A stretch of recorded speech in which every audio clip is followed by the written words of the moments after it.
ណាបើជាវាវត្តទៅប្រភេទដើមដាច់ហ្នឹងអត់មានប្រភេទណាណាដែលជាបាចេញរបស់យើងទេបាទដើមដាច់ប៉ិតណា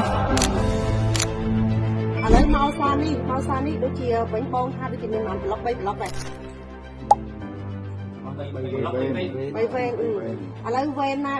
ដែលថាខ្សោយជាងគេអាហ្នឹងដាក់មកទៅដាក់មករ៉ាល់នោះរះទាំងអស់មកទៅ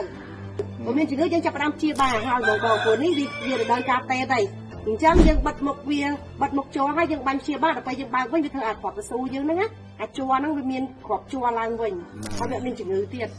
ប៉ុន្តែបើជាវាវត្តទៅប្រភេទដើមដាច់ហ្នឹង